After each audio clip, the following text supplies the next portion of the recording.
Matter of fact, I'm just going to forego the singing because I want to get right to my message today. And again, one more time for emphasis, verses 23 and 24. And he said to them all, if any man will come after me, let him deny himself and take up his cross daily and follow me.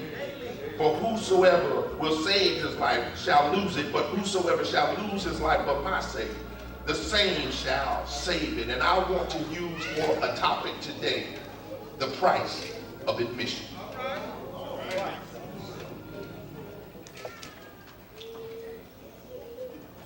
In today's society, we live in a world now where there are a multitude of offers and things that are set before us out on the internet by virtue of the newspaper and what have you. We've got BOGO, which is buy one, get one.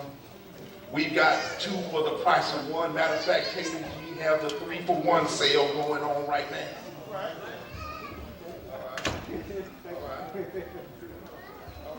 Not only that though, but we also have the price that we must pay when we want to go and do things. Myself, I have a ticket to the bus and it looks somewhat like this, and it has a printed price on it. Without this ticket, it's not possible for me to get into the Bradley Center when the Bucks are playing. When I go to the movies, they charge me something. And even though I might buy that ticket and turn around and walk away and come back 2 days later, in order for me to see the movie that I paid for, I must present that ticket. Not only that though, but when I go to various places of destination, it's required that we pay a certain price to get in. It's required of us that when we go places that we reach into our pockets, because we have found that most of the things in this life require some monetary fulfillment in order to gain admittance. There is a price for admission. If I was going to look at and talk about the words themselves, the Webster defines admission as the process of admitting, but the definition for admit says that I allow someone to enter a place or give someone the right to enter a place. It also has as a secondary definition something that is confessed to be true or to be the case. And it is typically with a sense of reluctance that we actually admit to what it is that is going on. A firm case in point would be Samson and Delilah, when Samson was sitting up and Delilah was asking him, from whence cometh your strength? Yes. And Samson said, and told one story after another. But the problem with that was that she kept pressing him because she knew deep down inside that he had not admitted to her the truth. See, Samson did not give the testimony that his strength came from God, but that his strength came from his hair. And in giving the hair the props, he ended up missing or giving her something that was less than the price of admission. All right.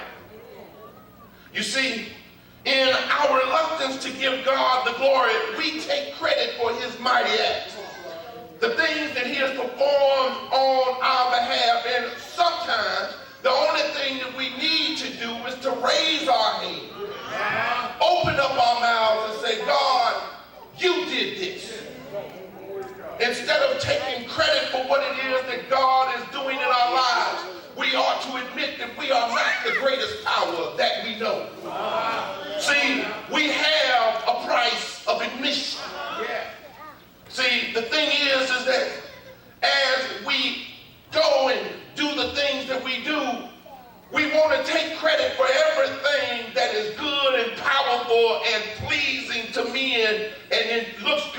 other men's eyes. So therefore, we will take the credit for that, but let something go wrong.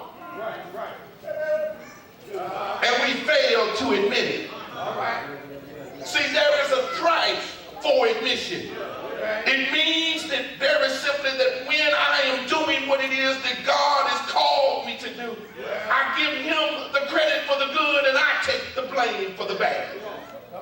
When I'm real certain about the price of admission.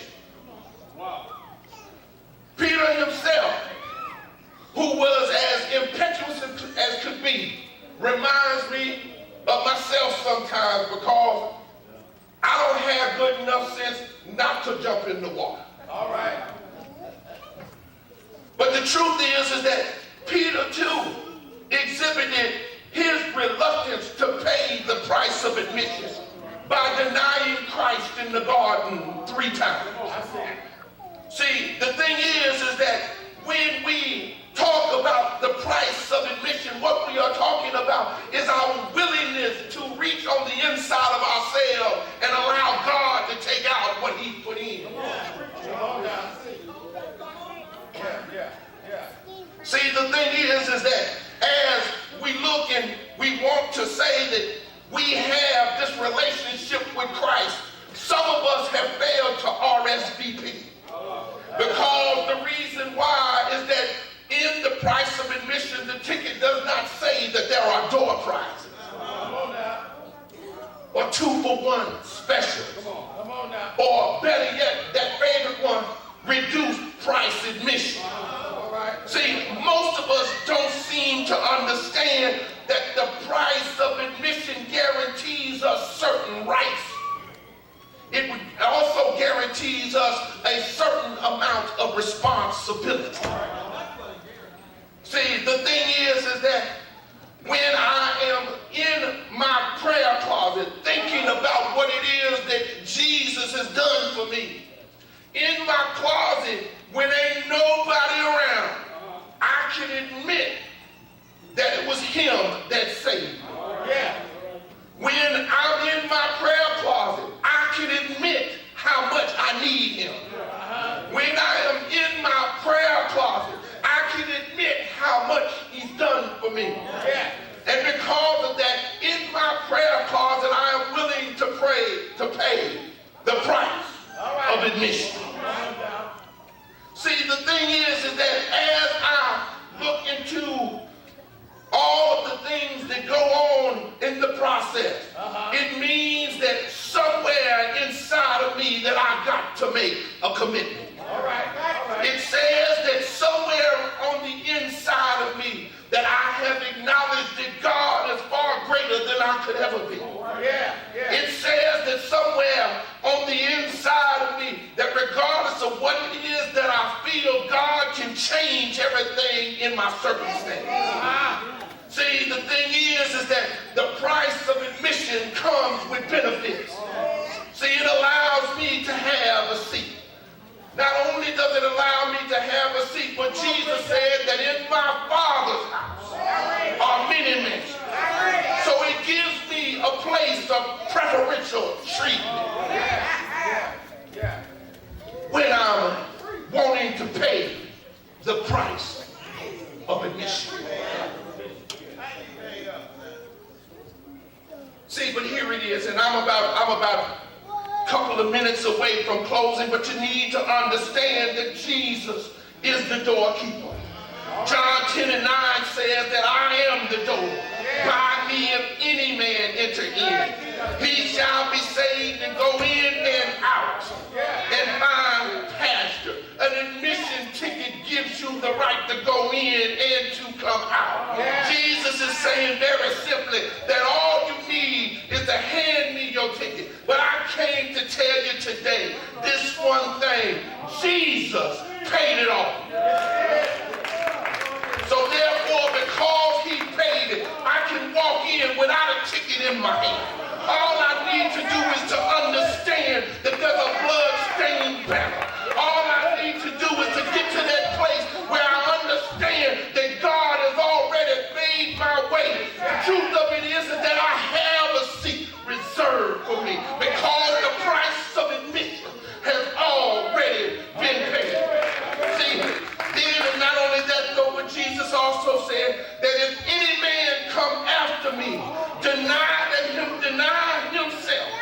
take up his cross. So therefore, I understand that when I go to Jesus, there's going to be some things because I am in fellowship with him and taking the free ticket, that there's some things that I'm going to go through. There's some things that are going to happen to me because very simply, there's some crosses that I must bear. It's not proper for me to be in the house and not suffer with him. It's not proper for me to be in the house and not talk to him. It's not proper for me to be in the house and not think about him. So when I deny myself and take up my cross and follow him, the truth of it is that even though I've lost me in all of this, because I paid, because he paid the price of admission, I now have found myself. It don't matter about what I used to be. It don't matter whether or not I was a drug addict. It don't matter if I was an alcoholic. It don't matter if I was a pimp, a player, or any of those other things. It don't matter where it was that God found me. The truth of it is that when he found me, he handed me a ticket and said, here is the price of admission.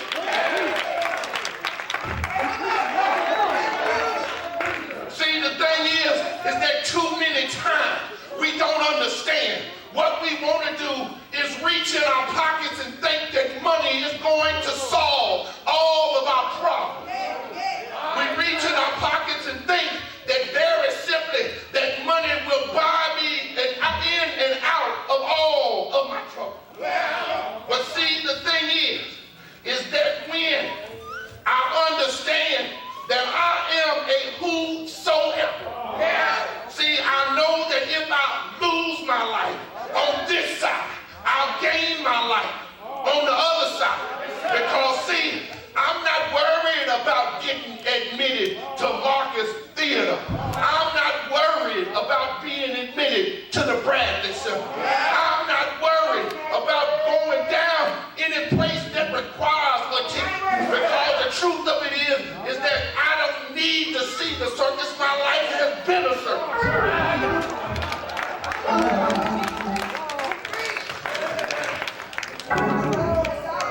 And it said that whosoever will lose his life for my sake shall find it. There's some folks in here today that have not taken Jesus up on his offer. There's some folks in here today who have thought that they did all of this thing on their own. But the problem with that is that each and every one of them is looking over their shoulder, wondering where the next enemy is coming from. I came to tell you today that the price of admission is absolutely free. All it takes is that you believe and that you confess with your mouth the Lord Jesus and believe in your heart that God has raised him from the dead, and you shall be saved. The truth is that salvation is an admission ticket. It admits that God, I'm not holy in front of you. And God, I need your help today. God, it takes you to get the mess out of me. Lord, I need you right now. And right now, dear God, here it is. Here it is, dear God. All I want to do is to be counted amongst that number. Lord, hand me a ticket, if you please. Lord, help me right now because I see the Lord. Lord, I need you right now because you've been so good to me. Lord, you gave me a free pill when the truth of it was that I didn't deserve it. But you did it all.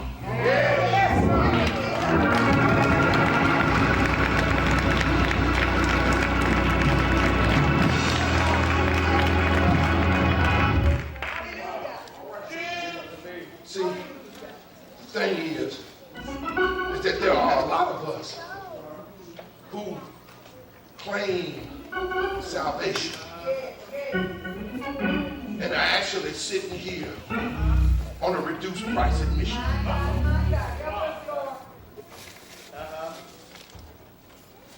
See, because we believed on that day many, many years ago. But we ain't so sure we believe it now. My God, help us. So today, if you hear his voice, harden not your heart. Because there's a free ticket. There's a ticket that said there's a God in heaven. Oh, yes, it is. Who sits high and looks low. Who is wanting to bless you. A God that very simply says that I am the way, the truth, and the life. Won't you come in today, for those of you that are not saved, understand that it might not be all peaches and cream. It might not all be all a bed of roses. But what it is that there is a God who loves you and stands closer to you